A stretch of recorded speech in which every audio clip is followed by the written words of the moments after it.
The following broadcast may contain explicit language and adult themes. Viewer discretion is advised.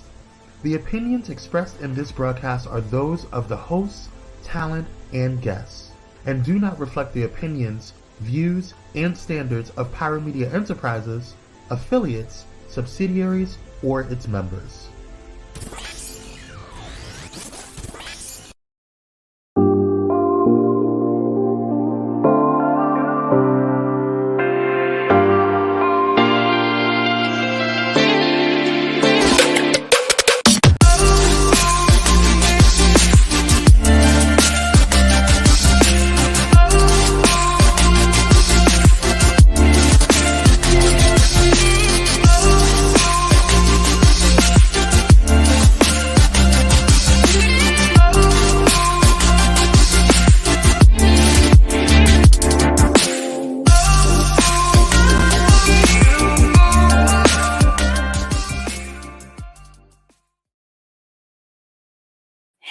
Hey, happy Friday, Junior. I'm gonna say hello. I need to start over. Back up. Hey, everybody. Happy Friday, Junior. It's Nicole D. Vick. You are here on Nicole D. Vick Live. My name is Nicole D. Vick. I done said that probably 3 times already. So I don't know what's wrong with me today, but it's gonna be all right. We just gonna keep talking and it's gonna be all good in the hood. As you know, every second Thursday, I go live and bring folks in and have important conversations and sometimes maybe not so important conversations, fun stuff. But today we're going to kind of have a really important conversation that I will admit I haven't been keeping track of. And so I want to kind of get caught up, and I brought on 2 experts to really help me figure this out. Now, let me say this. I think one of the most important things a person has is control over their own body. Unfortunately, we have entered a time where this isn't true for everybody. Women, people that have children who have a uterus are having their choices regulated, and it's downright dangerous as far as I'm concerned. This episode is designed to be a very thought-provoking conversation that delves into the multifaceted issues of abortion, reproductive health, public health, healthcare access. We're going to talk about all the complexities, the social issues, the ethical issues. I'm not really big on politics in that way. I don't know, but I know I'm sure Dr. Kalfani has some aspect of that to talk about. But we're going to talk about this from a variety of lenses. So hopefully this will be an informative, thoughtful conversation, one that will inform you, help you figure out what you need to do to help women or people with reproductive organs, uterus, whatnot, have the right to control their bodies. So let me just jump on in. I'm gonna have Nosa come join me, and then we finna bring in our guest. Come on, Dr. Kalfani. Hey. I guess it would be helpful if I unmuted myself. Hey, it would be. I love your shirt. Can everybody see her shirt? All the things. I figured if we're gonna be talking about it, I might, I'll wear my shirt. One of them anyway. See, you got a collection. I need to catch up. I want one. Where you get that shirt from? Good question. And I'm drawing a blank. But I know I can quickly find the link. Okay. I also have the sweatshirt. So there's a sweatshirt too. So I also ordered a sweatshirt. But you know me, I spend lots of money on t-shirts with sayings. And I may at the commercial break, I actually may put on my sweatshirt that says the University of Bodily Autonomy. So I actually may put that on before the time is up. Outfit changes throughout the Nicole D. Vick Live episode. That'll be a first for us. I would love that. So how have you been? You've been busy and everything. And so how's life? Life is good. I mean, what? So I've been in my new role as co-CEO for about 7 months now. So that has been, it's been fun. It has been lots of learning. lots of new conversations, lots of new learning. And because of the topic, this is something we talk about all the time, right? And so access to equitable, accessible, affordable, essential healthcare is key. This is important to me because I think access to abortion is access to healthcare, right? And it should be seen that way.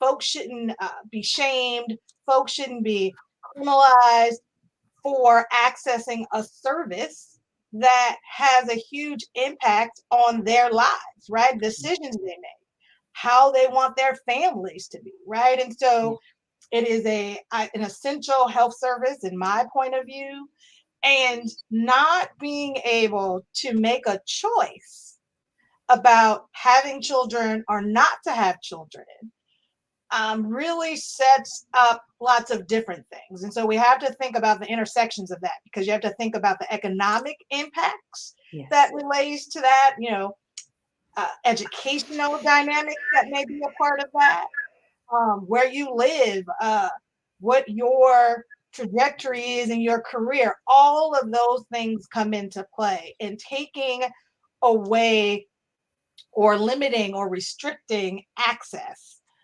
just makes an individual's decisions about their futures, their lives, their families even more difficult when we think about where we are in 2023. Yeah, I mean, yeah. And it's crazy because, and if I'll say this and then we can move to the next topic, even getting access to it. Okay, well, let's back up to when I was a teen, 17, 16. Oh, my boyfriend, even access to condoms and birth control was hard. Those things also can have that same kind of impact, just mess up a whole, somebody's whole life path. And so why are I don't know what this thing is about trying to create barriers on this type of healthcare for people. I don't even understand. I mean, well, I kind of understand. Take that back. But it's like, dang, something that could really free up a lot of people to make certain kinds of decisions and choices for their lives that they think is best for them. Why block that? Why make it hard? Why lock condoms up? Why do these things that really just kind of create these barriers for folks to do what they need to do? And it's really, really, really disheartening to see some of these things that we had come so far on sort of literally be rolled back as if nope, take it away. I saw somewhere, and maybe we'll get into this when Jamila comes on, but I'll say it. And then where they were talking about potentially if a woman even miscarries, she could be charged with a homicide. And I was like, I don't know if that's true or if that's a rumor, but had you heard that? I've heard similar stories and things, and folks who are anti-abortion throw all types of things in the against the wall to see if they're going to stick. I mean, we have very conservative judges across the country now that are really opening the door for so much to happen. I'm one of those folks who say Roe was the floor and not the ceiling, and so even though it was a lay of the land, and for so many other folks before us and fought so hard to get that as a law, we still had issues with people accessing, right? Depending on where they were, right? And because of bans and restrictions. And so, but with that, the overturn of Roe based on the Dobbs decision, that just opens the door for attacks in other areas, right? Yeah. So all the things that are coming out as it relates to in cases like in Texas and other places, where adolescents are having a harder time to access confidential sexual and reproductive health services, right? So this brings up issues of confidentiality, right, and privacy. So what is private these days, right? You also had issues that are going to come up or starting to have conversations as they relate to trans folks. I mean, look at what we're seeing. I'm trying to ban drag shows. I'm like, what has a drag queen done to anybody? I'm like, it's like, that's joy, that's laughter, that's fun. But those are the types of things. It just opens the door for more of this kind of thinking that doesn't allow people to really then start to make choices that make sense for them. Yeah, very, very scary. So last month I had Dr. Nurse on, our good friend Jamila, the doctor nurse, and we had a really good conversation about all sorts of things. We talked about syphilis, we talked about maternal mortality, we talked about a lot of things. So I want to bring her back on because I want to hear her perspective as well. I think the three of us, I'm like, wait, how many of us is it? One, two, the three of us have a good conversation. Somebody in the comments mentioned that they liked your shirt, so we're gonna make sure we get the link. Yes, I'm gonna get that. I'm gonna get that link up. Yes, and put it in the comments. All right, let's bring on Dr. Nurse Jamila. Woo woo. Dr. Nurse. Hey. Hey, oh, and before we start, you know, was it International Nurses Week or is it National Nurses Week? It's National Nurses Week. Yay! And I left Dr. Nurse a post on Facebook. I was like, you my favorite nurse. Thank you. I did see that and I appreciate it. Shout out to all the nurses out there. Yes, I mean, public health nurse extraordinaire, now PhD. Well, you've been a PhD for a while. It didn't just happen yesterday, but we had our first beginnings back in that office on Slauson in Maine. I said, thank goodness we liked each other because we was in there back to back. Yes, we were. Yes, we were. It was very small. It was very tight. Thank goodness for good company. I was like, "Whoo! I'm glad we get along," because that would have been rough. So Nosa talked about why this topic is important to her. And so I wanted to extend that same question to you. Why is abortion access an important conversation? And I know you have a public health background, and of course, also you're a nurse. So just want to kind of ask. I mean, it's really interesting because I feel like abortion, as it is for many people, is a very personal sort of thing. And that's why it's so divisive, because people have so many different opinions on it. And those opinions are all birthed in their own experiences with life.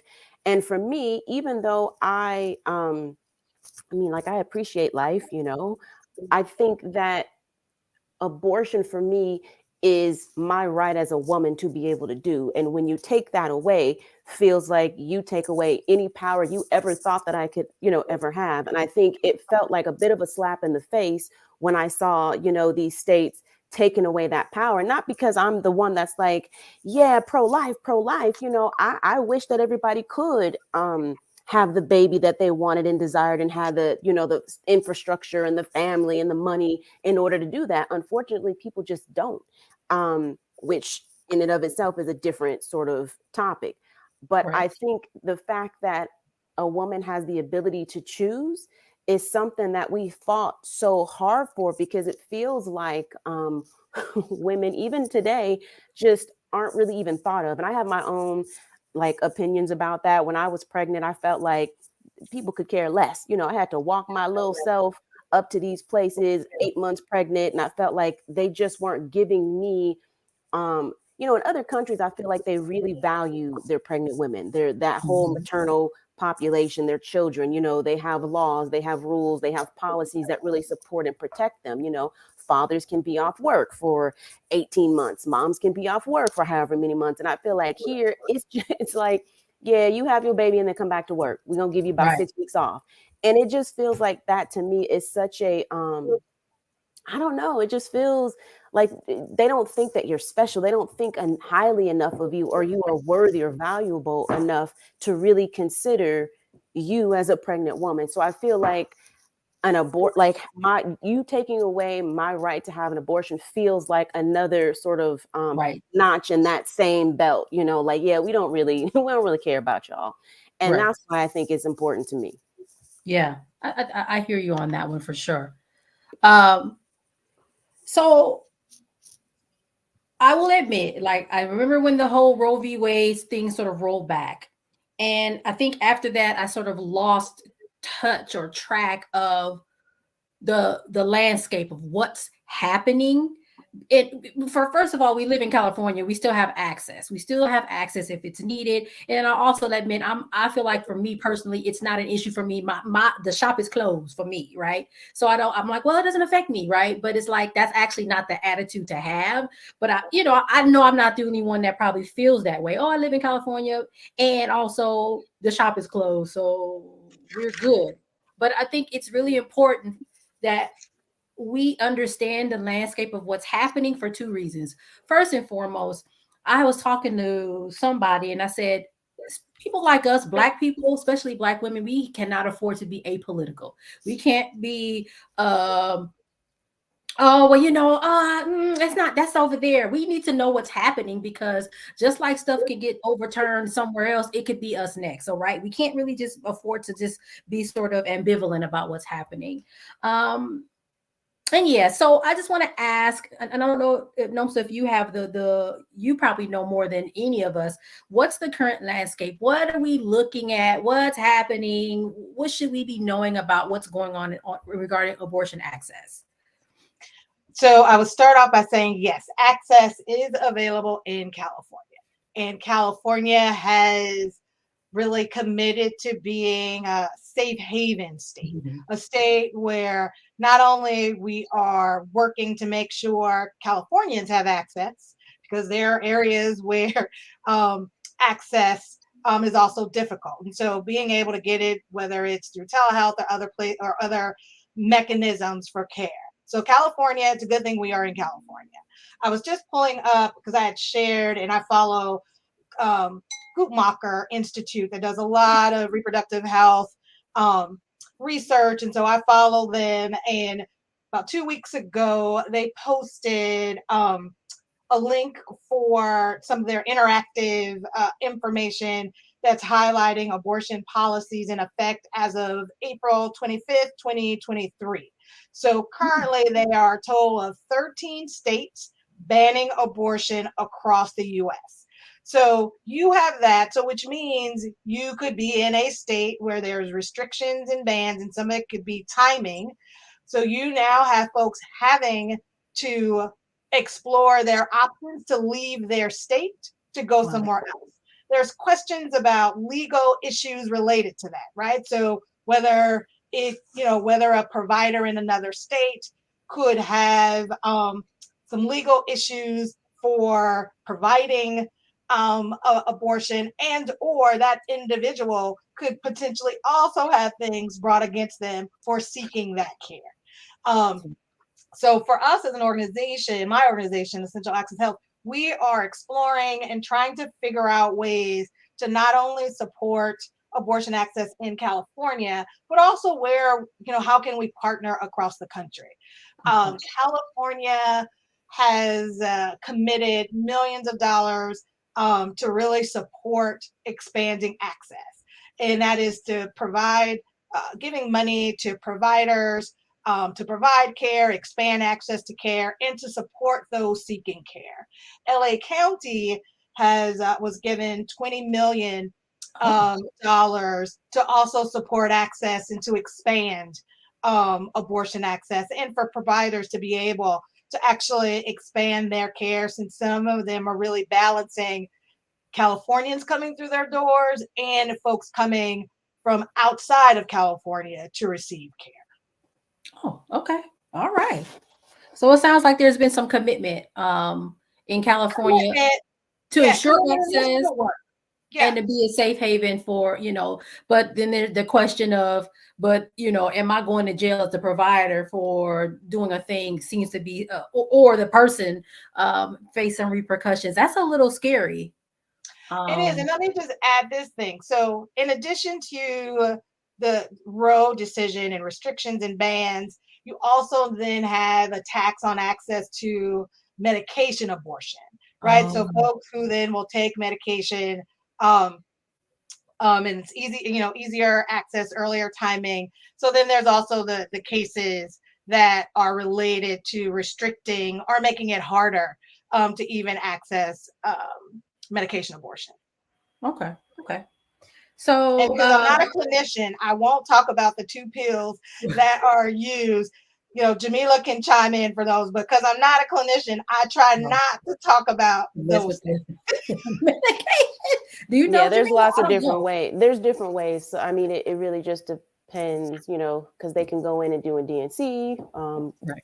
basically sort of clean it all out, or they can give you pills. Sometimes the pills don't actually work and they have to go in and do a DNC anyway. I actually don't know the name of those pills right off the top of my head, but I think it depends on when you are doing the abortion, like at what gestation. Yeah. Okay. But I did want to ask, because maybe I wasn't paying attention, which is very likely because it's Thursday, y'all. It's Friday Junior. Yes.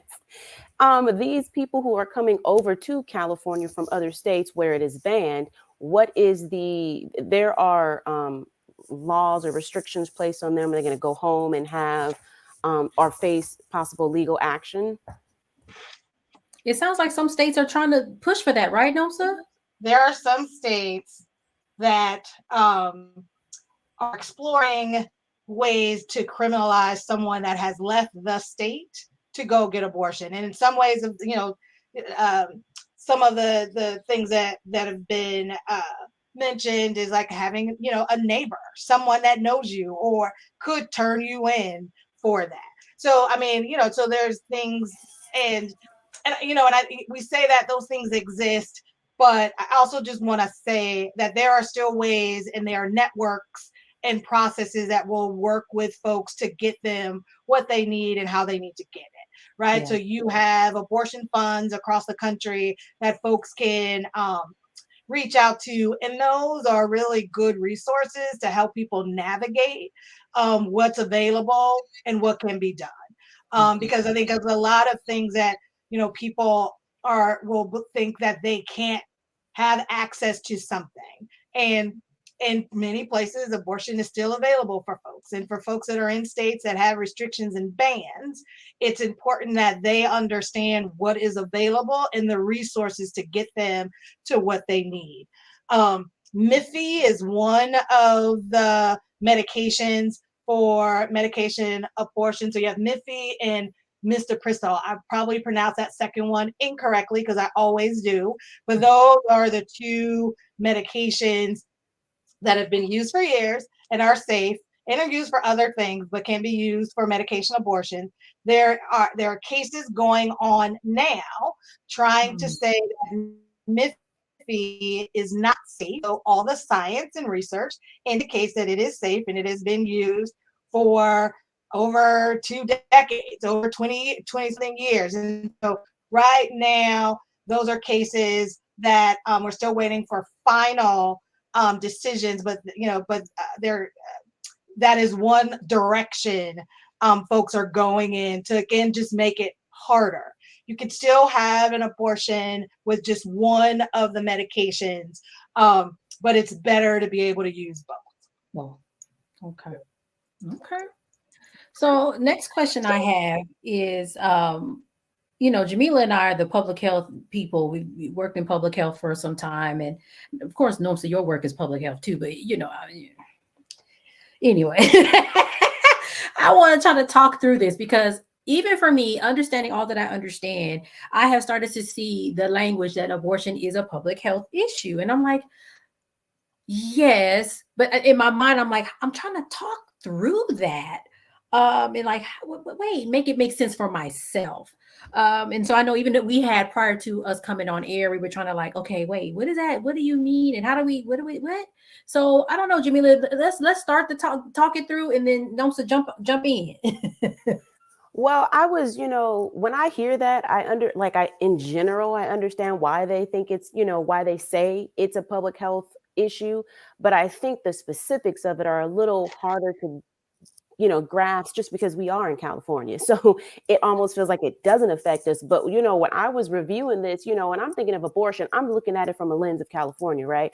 But abortion is a big thing around the world. And I think globally, it is a public health issue. Like the majority, I think, of abortions that are occurring, like illegally, unsafe abortions are occurring in these some of them are in developed countries, but a lot of them are occurring, like I want to say a third of them in Africa. There were some that were occurring in like Asian countries where I feel like people don't have access. And I think that's the fear here, is when you don't have access, what you end up doing is causing a complete and total health issue for women, because now you put them in unsafe conditions. Now you pose a health risk to them, because I think people don't realize all they see is a quote unquote baby, right? Which it's not, it's a fetus, but that's all they think about when they hear the word abortion. And I don't think they understand the consequences of that woman continuing with the pregnancy that may be unsafe, or, you know, maybe harmful to her, maybe place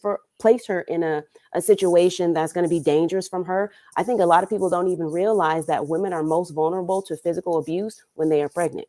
Yeah. And so that's one thing that I always like try to tell people, like, you think, yeah, having a baby is great. It is, but not everybody is in a situation where it's great for them. It can actually put their lives at risk. It can put that baby's life at risk. The other thing is it creates a reason for them to then go and have an unsafe abortion, which is really the most dangerous thing about this, because they are seeking people who are not real health professionals, people who are using dirty tools, people who don't actually even know what they're doing. You know, they just sort of found this backwater way to do this thing, and now they're doing it because people are paying. And that, I think, is really unfortunate. So that's where I can see where all of this can be a public health issue. I think one of the other things, you know, people talk about is how people use abortions for birth control. Now, I've seen this in my own experience, not often. You know, I maybe have one or two, maybe even three people that I can think of in all of my nursing where they were using this consistently as a way of birth control. But I know, Nomsa, you want to jump in and talk about that a little bit. And before we do that, we got to go to commercial. Okay. Oh. Let it marinate. Let it marinate. Hold that thought.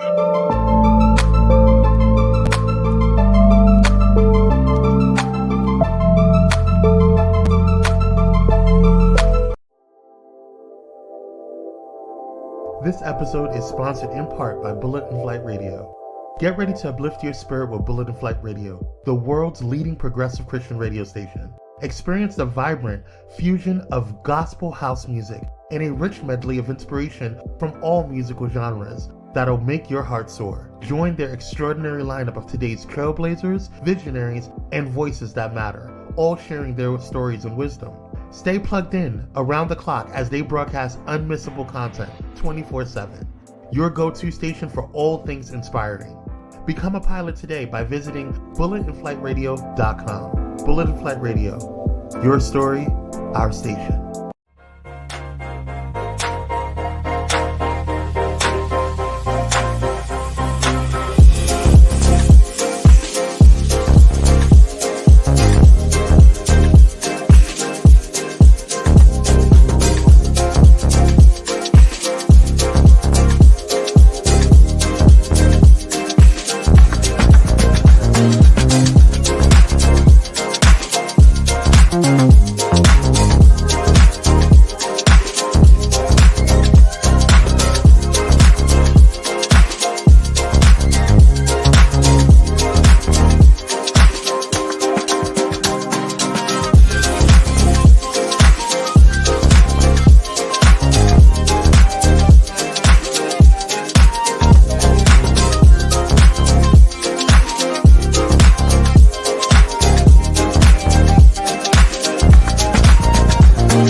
Oh, and we're back. Hey, right, because I was jamming to the music.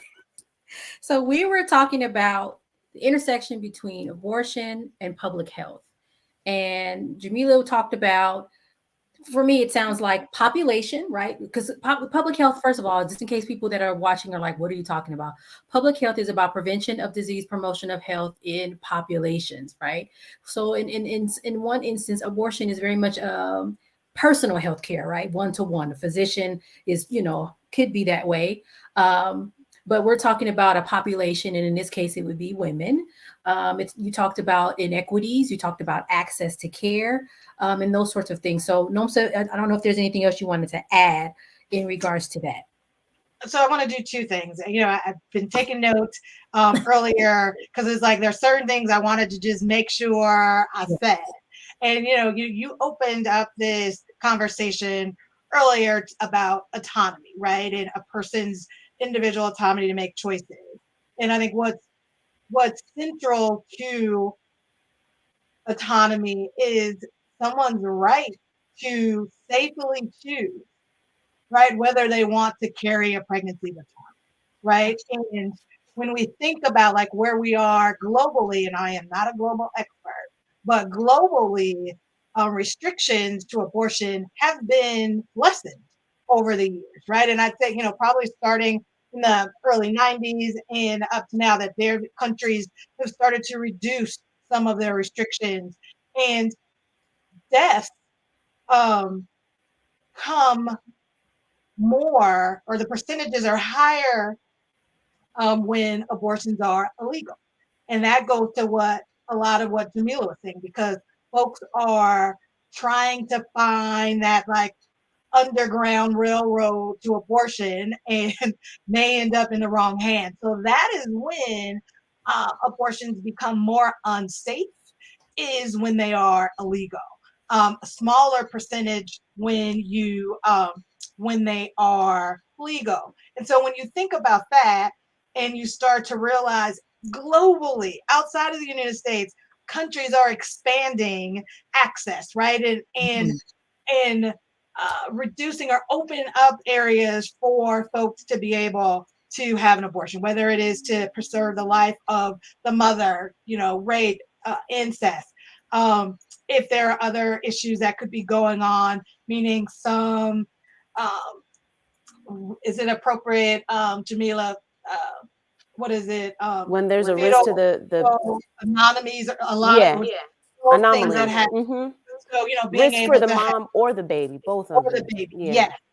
And so I think it's important that with that, what does that say about us, this country of democracy, right? Where people are supposed to have the freedom of choice and to privacy, but we are politicizing someone's decisions of what to do with their reproductive organs, and really primarily focused on individuals with a uterus who are able to reproduce, right? And so, because we're not having these same kind of conversations as it relates to men, right? And so, it just calls again the question of like, who's being even intended or unintended consequences impacted by this? Is really you're looking at young folks, folks of color, poor folks in rural areas, and folks who don't have access and resources to navigate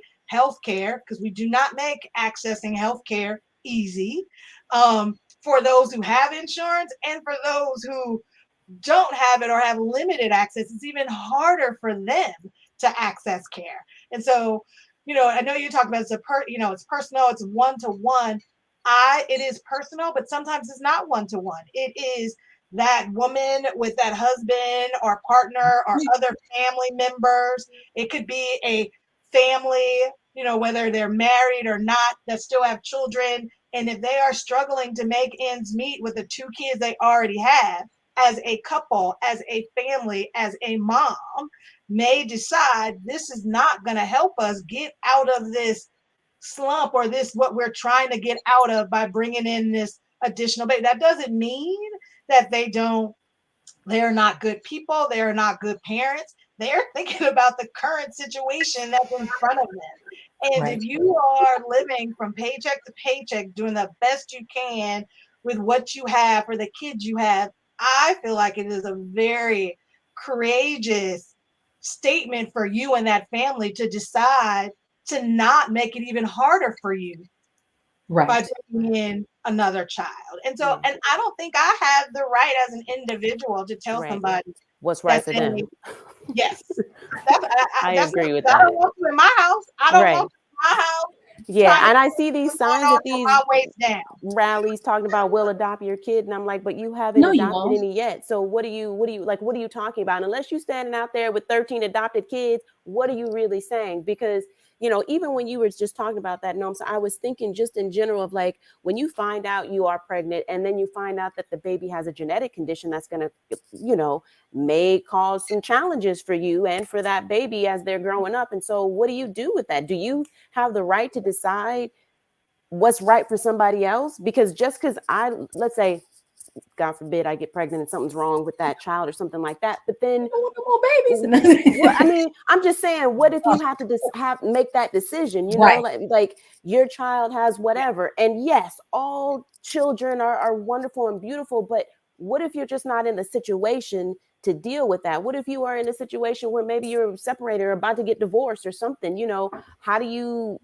How do you determine what to do with that? And I guess I'm saying, I hear what you're saying about it not being just sort of one-on-one. It does affect everyone, because then if I'm a single mom and I got this kid, I'm gonna need some help. I'm gonna need some support.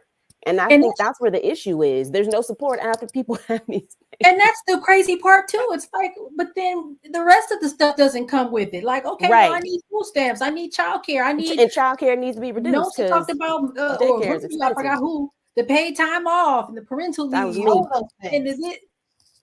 And my child is 16 years old, and I can remember daycare being at least $800 to $1,000 a month, and that was back then. So I don't know what it is now, but I know that was ridiculous. And even if I, as a single mom, I can imagine how challenging that must be, because when they offer you like the subsidized programming, how much money do you have to make in order to qualify for that? So it's like, you're damned if you do, you're damned if you don't. You're sort of stuck. And, if I want to make more money, you're going to take away my childcare. Right. And if I don't have childcare, I can't work. Right. Right. So I feel like the way this country works, and I'm getting a little irritated. I'm sorry, I'm a little hot. But, I just don't. This has been a topic for me, and I've been really irritated by a long time. I just don't feel like they really care when it comes to maternal health care. And my dissertation was on sudden infant death syndrome. So I've been looking into maternal health outcomes for a very long time. And I've always felt like the proof is in the pudding, right? You see what we do not do for our women and our children, right? Absolutely. We want to get there, but I just feel like it's lacking. Like you can just see in other countries where the value is there. You can see where they've put in legislation and stuff like that to show how much they value families. Well, let's think about this. So most of, a large percentage, I won't say all of them, larger percentage of folks that are anti-abortion use religion, and they talk a lot about family, right? For all the reasons of not doing this. But as a country, we are not valuing family like we should. What you just said around parental leave is a clear example. I think it's short enough for what it is for the person that has carried and delivered.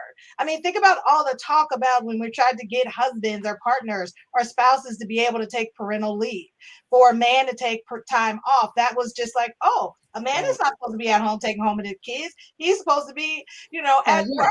Or just working women who have children, and how hard it is to really try to balance that back and forth. So we don't value the things our mouth says, right? So and then think about it. Look at the people who make the decisions.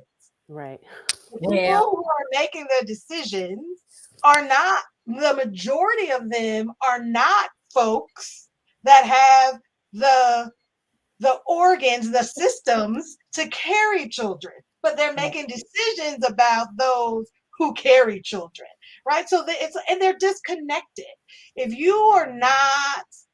this is not something you are looking at, it's not in your backyard, it ain't about me, I ain't got to worry about it, then, you thinking about other things.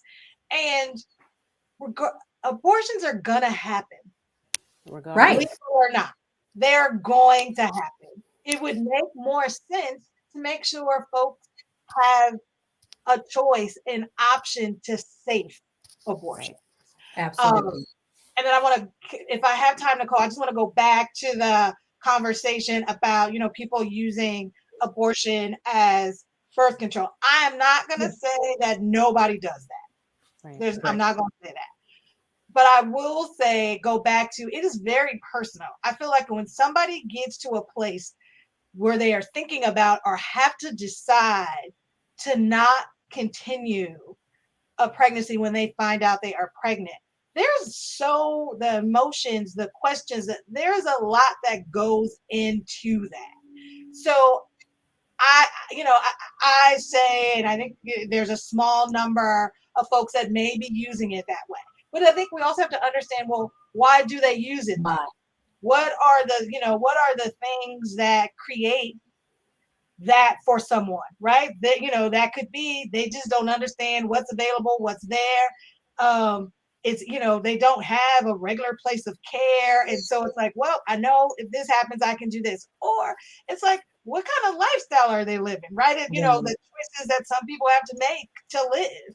So I don't want to, for me, I'm always like, I don't want to punish people, but it's like, I want to understand what is that about. And so how do we help those that for whatever reason, that's how they're, right. But if we're not taking everything else into consideration, because most people are not just going around having sex, getting pregnant, and be like, oh, well, I'll just go up the street to the center and have it taken care of. You know what I mean? Like, people, I don't think that's an easy decision for any woman to make. Not. They think that it's just, you just go have an abortion. But I think most women who are doing that do so with the knowledge of what they really, like what's really happening to them, and the feeling of that leaving their bodies. I don't think it's pleasant, and I don't think any woman would want to do that. Like if they had another option, I think that they would probably choose that other option. But I think the problem is they don't have an option, and you know what I mean? Like there is something in that situation that is not going to work for them. And I appreciate what you're saying about, like, we need to understand what's the dynamic, what is the issue where they feel like these women who are using it for birth control, why? I read in one of the research articles I was looking at, some of them actually did use birth control, but maybe it wasn't effective. Maybe they used it incorrectly. They didn't follow the directions, So there's a lot of things. So we just assume, they didn't use no birth control, but maybe they did, and it just didn't work, So I think there's a lot of things going on with that. My other, concern with that is just money. Nowadays, when we're talking about raising a child, what is the living wage of raising a family? Like, to me, that's a big concern, because I shouldn't have to make 6 figures in order to raise a child. Like, I just shouldn't have to, so that's an issue with everybody's not going to go to college, and I don't think everybody should or needs to. I think people need to be able to do the things that they want to do and still make money from it. But the problem is they can't. And so that's why I think people are having a hard time trying to have a family and have, children. And then on the other side of that, if they do decide to have a child and they're low income, then you got to look at people talking about them for using food stamps or for using, system, so it's like, what do you want to do? Like, what do you want me to do? I mean, young women, young women having children is reducing. People aren't having babies like they used to have babies, right? So, and then it goes back to what you just said, Jamil. It's like, what is that about? I think it's about lots of different things. It's about affordability. It's about, some folks have a hard enough time trying to take care of one single person. And so, you think about adding on to that, and just like, depending on what state you live, the cost of living, housing, just the kind of jobs you might want. It's like, bringing a child into the world is not like, what, I'm just gonna have some babies. You got to, there's not anymore. Especially as Black people. I mean, we talked about this last time on your show, Nicole. Like, that's already it, with the shootings, mass shootings, with women trying to deliver their babies in the hospital, folks not listening to them, right? With maternal Black infant health, having poorer outcomes than everybody else. I feel like it's just a second sort of thought that you have to have when you are consider having a child. As a Black woman, if I were a single Black woman and I, found out I was having a boy, I'm like, now I have to figure out, how do I raise this boy safely? Because it's not just for 18 years, right? I have to worry about that Black boy for the rest of his life. Yep. And that is Absolutely. another thought that I feel like other people don't have in their conversations when they're talking about, abortions. We're talking about race and culture here. As a Black woman, I know that that's something that I have to think about every single day. Where am I sending this kid to school? Where's the police activity in this neighborhood? Am I going to have to, hear the, cops come to my door because something has happened? Like, that's something we have to think about. And I feel like the collective, they don't really have that thought. And that's a problem because that voice needs to be heard. And it's so funny. I think it's ironic that even just looking at us on this screen, all three of us have only had one child. Baby, that was it. Yeah, that was. I mean, like, huh? I mean, I would love to. I would love to if that were the plan. You young still. Everybody on here is still young. Everybody's still young. Y'all are still young. You are correct. However, we don't crack. Yes. I accept that. However, the other parts of me are. However, but the eggs are like, no, baby, no. Okay, so I feel like we almost to the end. Yeah, we over time. I just want to ask one more question. But this is good. Hurry up. All right. Because this is the one that comes up a lot, and it's a heavy one. So hopefully we don't take too long. Margaret Sanger, we got to have the combo. We got to talk about the eugenics movement. We got to talk about Black communities' very real fear of genocide, right? Going back to Tuskegee syphilis experiment before that. There was a research study with people talking about Flint, Michigan, and they interviewed some Black kids and they were like, it's genocide. We are always worried and concerned about why y'all trying to kill us. So I want to talk about the potential consequences of limiting access to reproductive health services, including abortion, on marginalized communities, layered over that whole conversation around eugenics. I don't know. I said a lot. Yeah. The first thing I thought about when you said that is, since we've been talking about how people will default to unsafe abortions, the problem is unsafe abortions will actually leave you infertile. Like, you will actually then not be able to have children. So if we're talking about, eugenics and all of this stuff, you have to be careful about the policies that you have surrounding abortion, because if a person is going to have an unsafe abortion, it could leave that person with some fertility issues, and then they won't be able to have children. And so that sort of, I think is an issue for me. If you're talking about having kids, people are worried that abortion is going to create, this sort of infertility when it actually doesn't. Like, I've read a lot of studies, and everything that they looked at, there was no higher risk, there was no increased, chances. But when you looked at unsafe abortions, that's when you started seeing things with pelvic inflammatory disease and severe infections and, all scar tissue because somebody didn't know what they were doing or, didn't go into the right angle. And so I think that is the conversation that I would be, looking at when we're talking about eugenics, because they think it's about going in and having an abortion and, oh yeah, they're trying to kill us. And okay. But the alternative is that when people have unsafe abortions is when it actually, like, statistically increases infertility. Okay. I never thought about it that way. You're right. Anything else on that, Nomsa? There's so much more I would say and could say, but I'm gonna leave it with the doctor nurse on that one. It is a lot. I threw that. I probably should have did that one first. Yeah, that's a whole segment. I know, because you can talk to people and everything that they doing, living, looking at is an affront to Black people. They're underlining. There's a a theme. They're trying to take us out. So it could be in the food you eating. It could be in the shows you watching. Like, I think that right there is a very big conversation. It is. All right, we might have to bring that one back for next time. All right, y'all. I guess we didn't wrap this one up. This was a good conversation. I feel like we touched on some things, but it's a lot more. I had a lot more questions. I knew this was gonna happen. It's a hot topic. I know. I thank you both for joining me. I'm gonna go ahead and wrap up. All right, everybody. Thank you for watching this episode of Nicole D. Vick Live. Make sure you catch me every Thursday here on the Pyro Media Network, 6:15 p.m. You can also find me on social media. Woo, woo, woo. I'm on the TikToks. I'm on the Instagram. I'm on the Facebook. I have a website, www.nicoledvick.com. If you need me to be a host, an MC, do a little public speaking and what the woo, look on there and reach out, holla, And I also have 2 books. My first one, Pushing Through, Finding the Light in Every Lesson, available on Amazon, or you can go on the website and purchase it. And my journal, Push Through, 52 Weeks of Light in Tough Times. All right, everybody. Thank you for joining, and I'll see you next week. I'm going to do a recap next week, and then we'll see you here live in this format next month, every second Thursday. All right, y'all. Thank you for joining me, my co-host and my guest. Bye, everybody. Happy Mother's Day. Oh, yeah. Happy Oh, my Mother's Day. God.